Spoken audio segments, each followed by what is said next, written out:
Hello, and welcome to another episode of the Many Faces of Cancer podcast. I am your host, Melissa Grosboll, and joining me today is a friend that I went to high school with 40,000 years ago. At least. I want to introduce you to Dr. Cindy Trice. And Dr. Cindy is a veterinarian, speaker, serial entrepreneur, cancer survivor, and patient advocate for Cervivor. She's the co-founder and chief innovation officer at KickIt Pajamas, a company leading the way in providing stylish, comfortable, and functional clothing for women during all stages of their cancer journey. After selling her veterinary startup, she also serves as chief veterinary officer for the future of work software company Hound. She lives in Bradenton, Florida, with her husband and 3 long and low dogs. So welcome, Cindy, to the show. Thank you so much for having me. I'm super All excited right, to so be I here. have to ask, what are long and low dogs? All right. I have a thing about dogs with long bodies and short legs. Okay. I am breed agnostic, so they could be a dachshund or a basset or a corgi, or they could be some mix of those things. I just think for whatever reason, a long body and short legs is funny in a dog. So I have 3, 2 which are mixes and 1 which is a purebred corgi. Okay. All right. I've never heard of long and low. That's a great way to put it. All right, so Cindy, I want to dive in because there's so much that I want to talk about. So let's kind of start at, where you were. I think it was like 2004 or so that you were diagnosed. So kind of take us through a little bit of that whole process and how you were diagnosed and all of those things. So I had literally just graduated from veterinary school. I was out in California and I moved to Tampa, Florida for an internship program. And I was about 3 months into the internship program and I ended up having some symptoms. I had cervical cancer, so I had some abnormal bleeding. I went to the doctor, just the regular gynecologist, and it did take a bit of time. They did some testing and some different things, and really, they ended up diagnosing me with high-grade dysplasia. So cervical cancer comes from, over 90% of cervical cancers are from the HPV, which is the human papillomavirus, which the vast majority of sexually active people in the world have it, 80%, something like that. So most people will be exposed to HPV, but most people will clear it. And you'll never know. You'll never know you have it unless you're getting tested at your gynecologist. So anyway, so I got diagnosed with high-grade dysplasia, which is just an abnormality of the cells on my cervix. High-grade dysplasia, typically what they'll do for that diagnosis is they will sometimes do what they call a LEAP procedure, where they just freeze out the bad part, and then they'll follow you up. So what ended up happening was I called a friend of mine in California, and told her what was happening, and it made me really nervous. I was like, oh, high-grade dysplasia, that sounds scary. Like, it's not cancer, but it's pre-cancer. Mm-hmm. And she said, you know what? Maybe you should go see an oncologist. And I was like, really? Why? I don't know. It seems like overkill. And she's like, well, this is what happened to my friend. So she explains this story about a friend that she has that had back pain, and it got, it's sort of diagnosed as just like muscle strain. Turned out it was cervical cancer. Wow. And so she tells me this story, and that makes me more nervous. And she said, just do me a favor and just go get a second opinion from an oncologist. And I took her advice. And when I told my gynecologist was a little bit dismissive of that idea, but was like, okay, fine, I'll tell you who to go to. So I went in and I saw the oncologist, and he was a gynecologic oncologist specifically, and his name was Dr. Prophet, which I thought turned out to be nice because he became my oncologist. And he was the sweet, sweet man, and he just wanted to put me at ease. I was in the room. They do this thing called a colposcopy where they put a camera in, and the patient can see their cervix on a screen, and so he was going to show me I'll show you what high-grade dysplasia looks like. No big deal. But before he did that, he gave me a full pelvic exam, which I won't be too graphic on your podcast, but is what I call the double whammy. Basically check everything down there. Right. It's the double whammy. They take advantage of both entries to feel all the organs down there. Right. And that had never happened before, by the way. That had not happened at my primary gynecologist. So he did that, and he finished, and he stopped, and he said, "Oh, honey, if this is dysplasia, I will be so happy for you. In my experience, this is cancer. Please get dressed and come to my office." Wow. And just like that. And I have goosebumps telling you the story, and it was almost 20 years ago. So I got dressed, I go into his office, and I hear him. He's on the phone. He had already called my primary gynecologist who referred me. And he said, and I actually in some ways felt a little bad for her. He said, he was a little bit like scolding her. He said, "Did you even do a full pelvic exam on this woman? She has at least a stage 2B, is what I heard him say." And then he saw that I walked in, and he said, "I'll call you back." So I sat down, and he was very sweet, and he took over my care from that point forward. Okay. Wow. And I'd like to say that doctors are not infallible, that they do the best that they can, and sometimes they miss things. But when you're the patient, it's really hard pill to swallow that they're not perfect and they don't catch everything, Yeah, and I don't fault her. I mean, honestly, like as a doctor myself, and you're a doctor, like we know, like I'm quite sure that I have missed things on patients, and and some other doctor found it, and we are fallible. So I have no ill will towards her. I have no, it never occurred to me to, sue her or cause a fuss over it. I was just thankful that somehow I called my friend Alicia and she told me that story, because that was the thing that made me go get a second opinion. I mean, I think eventually it would have gotten found out, but whether, how much time that would have taken and what would have allowing that tumor to grow in that time, who knows? I don't know. Right. And that's key takeaway to everyone. Always get a second opinion, no matter what. And most doctors won't care. Most doctors will be very happy to, have their opinion confirmed, because usually it is, but then there are those times when it's not. And so definitely always get a second opinion. Yeah. Okay. So tell me a little bit about your treatment. Chemo, radiation, surgery, all of the things? Yeah. So I had a surgical biopsy done. And then when they woke me up, they knew the answer. So I had a stage 2B squamous cell carcinoma of my cervix. And it was too far spread it was too big. And where it was located was sort of wrapping up behind my bladder. It was not surgical. And so they decided to do chemo radiation. So I had chemotherapy, and I was treated with 2 different kinds of chemos, and I was in the hospital.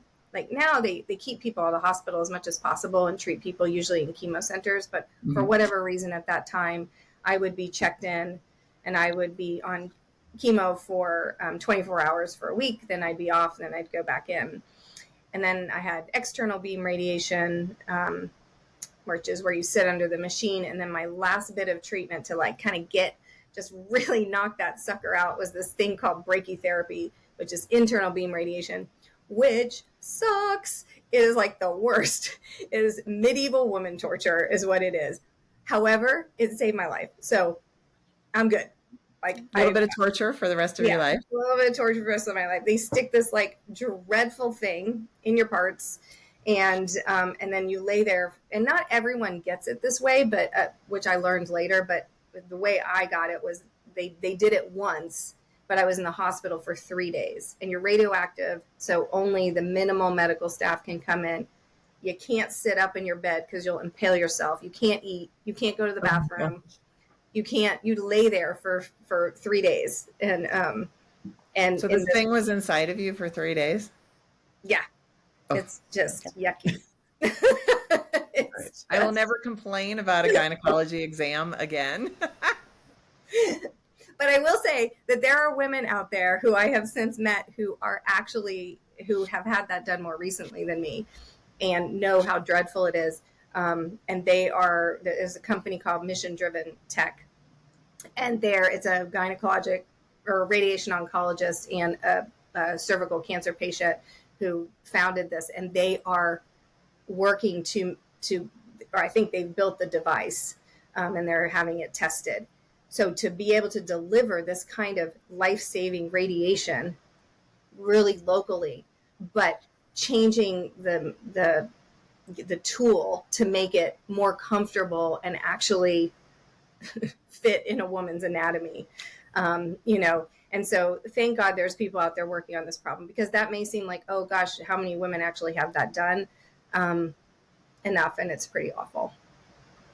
So if you're donating to causes that deal with cancer, know that these are some of the things that they're working on with your money, right?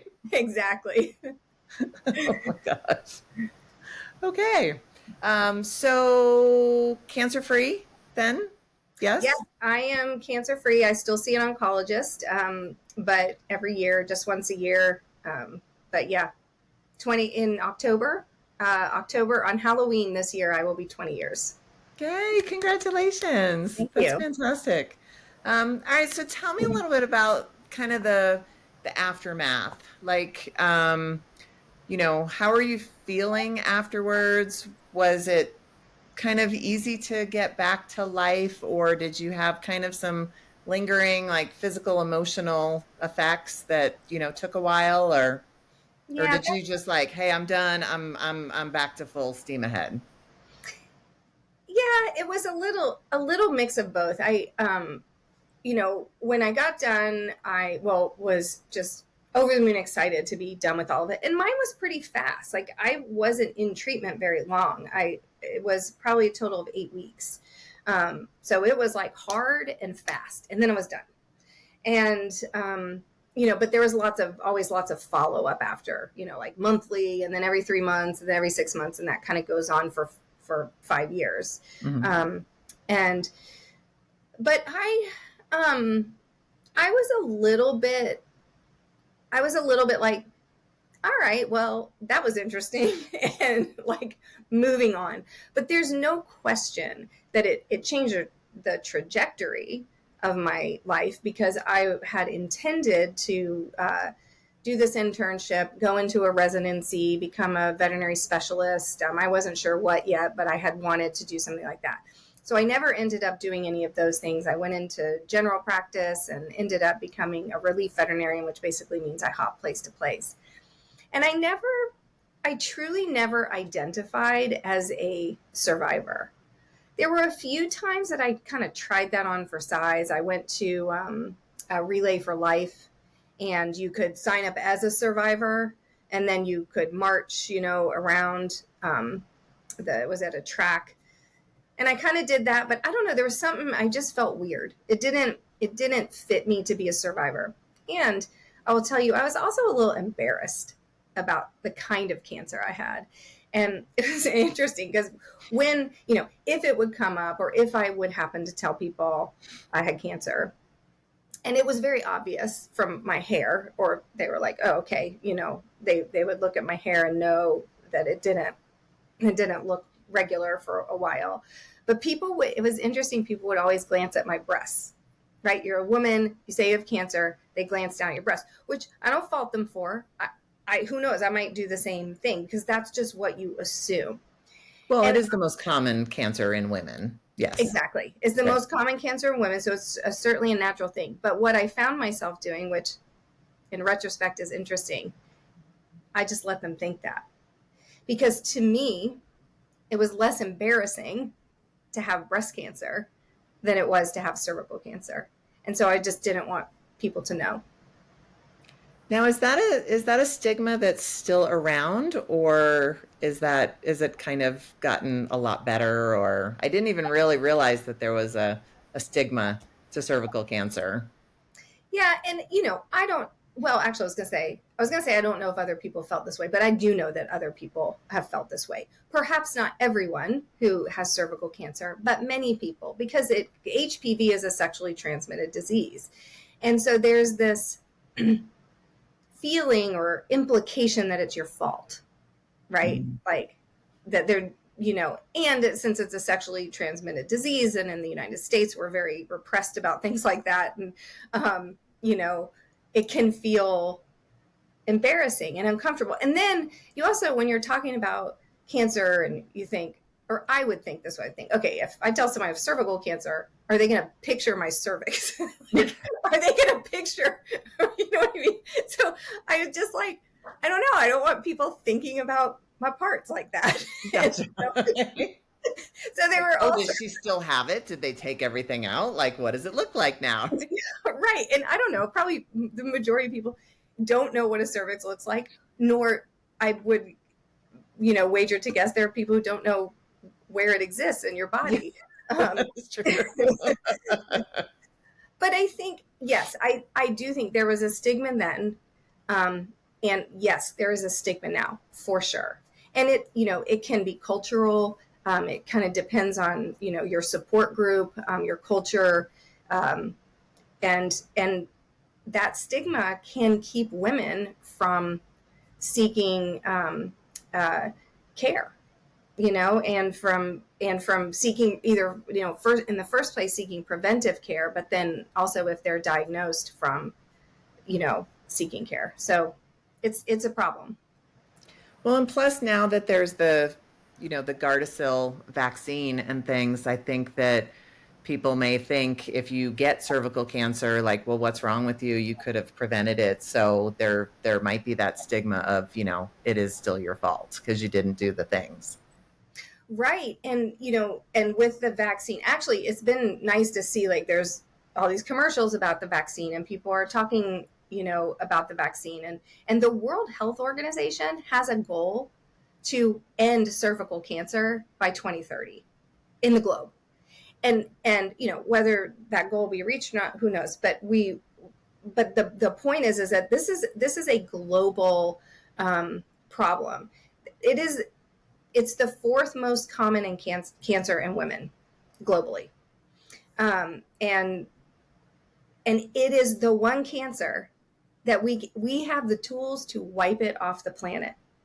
But you need people to buy, we need parents to give the vaccine to the kids when they're young, before there's any chance of them being sexually active.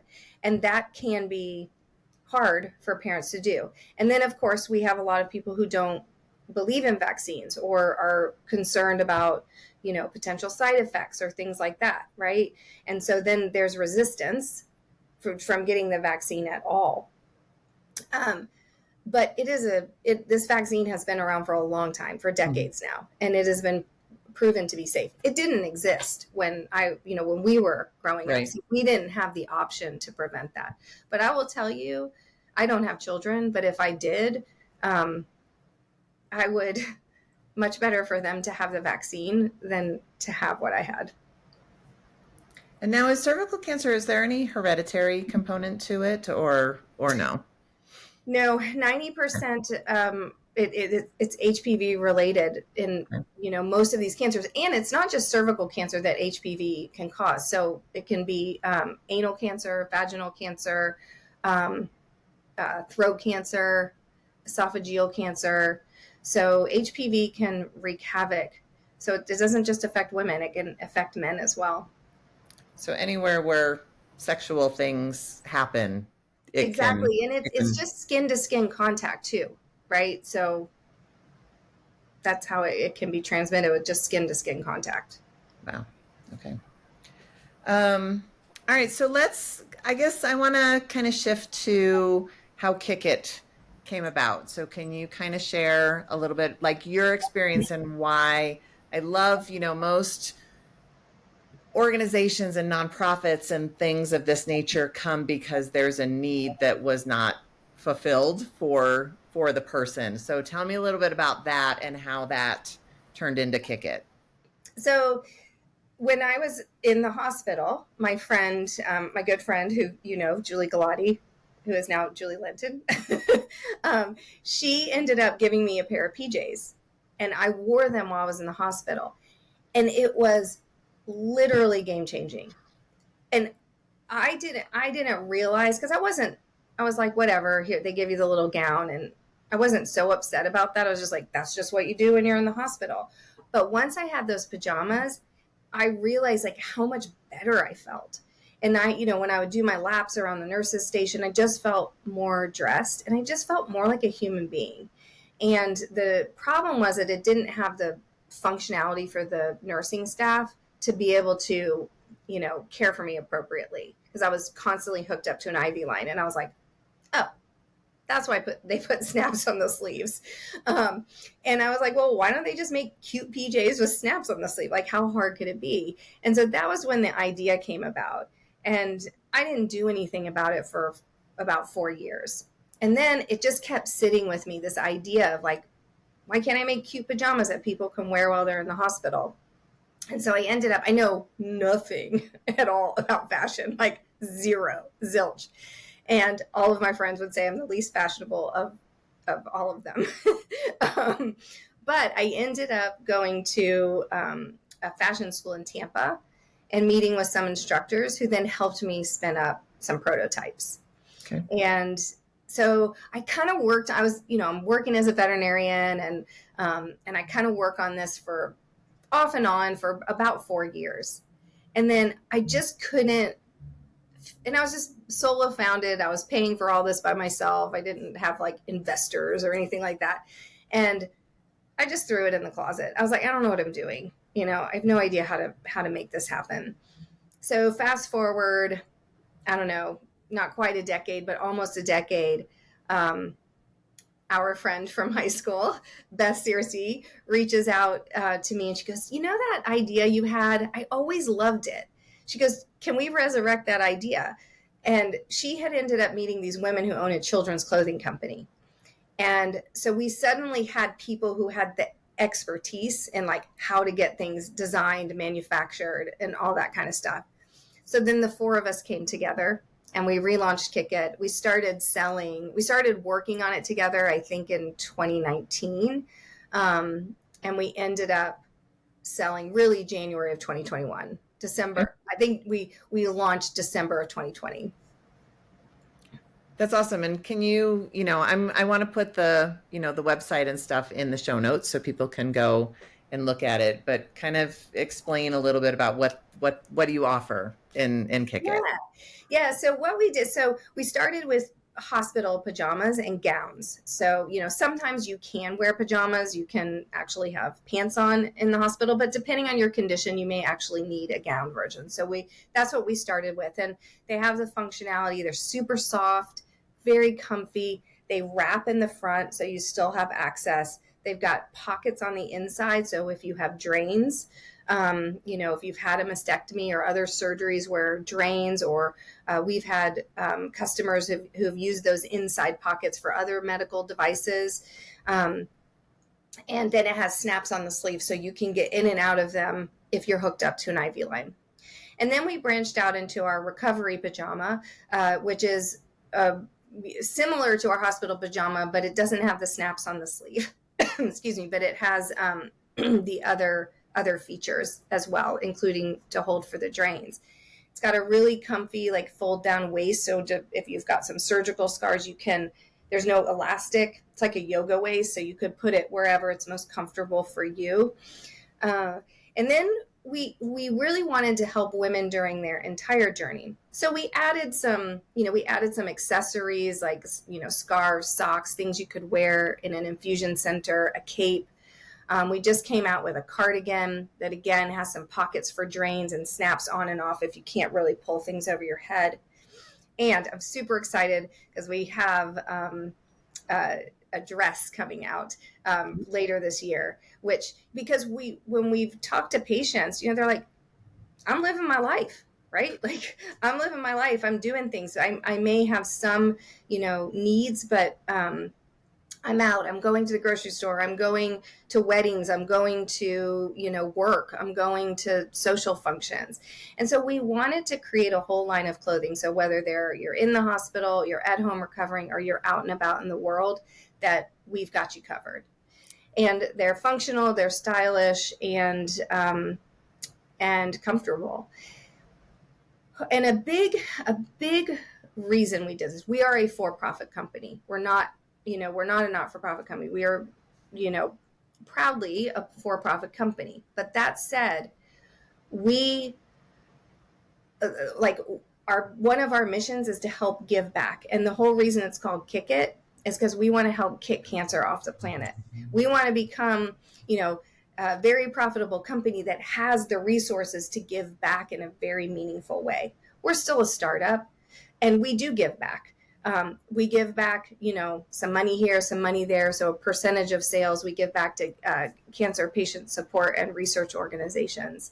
We're kind of honing in on giving back to women for access to care, because as I learn more in my advocacy work with Cervivor, I'm learning more about the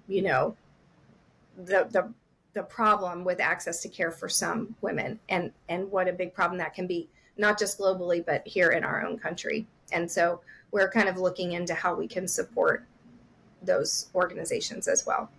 Oh, that's fantastic. Yeah, and we'll put that link to your website in our notes, and then that is a great segue into, I want to talk about Cervivor. And Cervivor is Cervivor, and that is a group, an advocate group for cervical cancer. And kind of tell me how you got involved with Cervivor, and then what you're doing with them now. So Survivor's been around, I might not get this right. Sorry, Survivor. I think since about 2004. It started out as something called Tamika and Friends. So Tamika Felder is the woman who started this, and she's a cervical cancer survivor. And I didn't know about it. It was, I'm sure very small at that time, and it just didn't come across my radar. And it didn't come across my radar, frankly, for many, many years. I don't remember the exact year I learned about it, but I want to say it was around 2016, 2017. And I saw that I could put my story up, and I was like, oh, okay, I'll do that, because maybe that helps other women who are coming and they can learn. So I put my story up, and then fast forward a few years later, I ended up speaking at one of their conferences. They invited me to speak and talk about KickIt Pajamas. And then they have this is so brilliant. Like Tamika came up with something called Survivor School. And I honestly don't know how long Survivor School has been going on, but basically it brings in cervical cancer survivors or people who are in treatment and have the ability to attend and travel. And we learn all these, the latest facts and figures. We learn about the pathophysiology of it all. And we learn about storytelling and advocacy work and what that means. And so she's creating this army of people who have the knowledge base now to go out and tell their stories effectively, so that we can get rid of the stigma that we talked about before, and help women not feel ashamed of this, and help them get care, and spread the word about the vaccine, that this is in fact a cancer that we can get rid of. Wow. What a great organization. I had not even heard of it before you put it on my radar. And I love that. And there need to be many, many of those kind of groups around. And now you shared with me before we got on that you really didn't want to share before this all happened. Do you want to talk a little bit about why? Because this is 16 years later before you actually really started sharing your story. I mean, I think some of it, I think it was multifactorial. A little bit I was embarrassed. I definitely was one of those people that felt embarrassed by the type of cancer that I had. I also was the kind of person that was like, I'm a little bit like, just move on kind of gal. Something happens, I'm like, all right, buck up, move on. I don't know where I got that, but that is a little bit how I am. And so I just didn't ever like dwell on it or think about it. So it wasn't part of my identity, being a cancer survivor. But it really truly was meeting these women in Survivor. And we were talking about this a little bit before we came on together, but I went to that Survivor conference, and I was, at the first like opening reception, and I didn't know anybody. So I was kind of standing there by myself and just listening to conversations, kind of trying to find an opening to go get into a conversation. And I was hearing all these things, like women like expressing these feelings, how they're either feeling now or how they felt. And there were all these little things that I was just these sparks of recognition. And I felt profoundly connected to them. And it was then that I realized, the power of coming together with people who have a shared experience. And they made me realize the power of telling the story and telling your story, and how it can, I don't know who it's going to help, and I may never know, right? Mm-hmm. Like, I don't know who may listen to this podcast and think to themselves, oh gosh, I have not been to the gynecologist to get my pap smear HPV tested in like 5 years, right? And then they go, right? I have no idea. But the more people that are talking about it, it helps remind women that they need to be checked. Or maybe somebody who has a 9 to 12-year-old daughter or son, they might think, I do need to get that vaccine so I can protect my child and other people as well. So I think I just had this realization that it was important to tell my story. And I also had this realization, I think, no, this is maybe a little embarrassing to say, but I realized it's not about me. It's not about me at all. And when I suddenly realized this isn't about me, this is about other people, it becomes much easier to tell the story. If that makes sense. Absolutely. Yeah. I mean, that's the whole reason for this podcast, is that, the more people sharing, the more other people will go, hey, I should probably go get a pap smear, or, oh, hey, I should probably go get a mammogram. Early detection is very important. I like to focus as much as I can on prevention, like keeping it from even happening. But because, there are many cancers that we don't even know what causes them, it's very hard to prevent something that we don't even know what causes. Like with cervical cancer, like you've got that 90% that's HPV, but there's still 10% that who knows. So Right. there's only so much you can do with prevention. So early detection is the next best thing. And it's a lot easier to cure a stage 1 or a stage 2 cancer than it is a stage 3 or stage 4 cancer. So I'm hoping that just everybody sharing their stories will help people go and get checked for whatever they can and make those changes. I have a fun little story. When I was at, I think it was at Survivor School, and we ended up taking a bus to this venue to go watch this documentary, and the bus driver came in, so we had like a meal, and then they shared the documentary. Some of the women were in it, and our bus driver just sat there and listened to the whole thing. And at the end, he, and there's a room full of women. There were maybe a guy here or there, I can't remember, but he was one of, if not the only guy, one of maybe 2 or 3. And he said, there is like, are there any questions? And he asked a question about HPV, and he was like, had no idea, right? He had no idea, and he was floored. And I can't remember exactly how he said it, but he basically said, I'm going to go tell my friends. He didn't know. So the point is like, nobody was paying attention to the bus driver, right? We were kind of this echo chamber of women who we were already, we all get it, right? Because we've all been through it. And we're learning how to go out and tell other people. And meanwhile, here was this guy who was listening, and we made an impact on his life. And who knows how many people he's going to tell. And we didn't even mean to, and we didn't expect it. We didn't think he was listening. And I don't know. So I guess, again, like, to your point, like, you just never know when you're willing to talk and willing to share whose life you're going to make a difference in. And like you said, you may never know, and that's okay. It's just it's God's will, and hopefully whoever needs to hear this, will listen to this, and who knows, how it could change her life. Yeah. So awesome. So I like to ask all of my guests this. So what is kind of the biggest piece of advice that you would give to someone who has been diagnosed with cervical cancer or is just starting kind of on this journey that you went through? I think I would say, well, for cervical cancer specifically, I would say connect with Cervivor.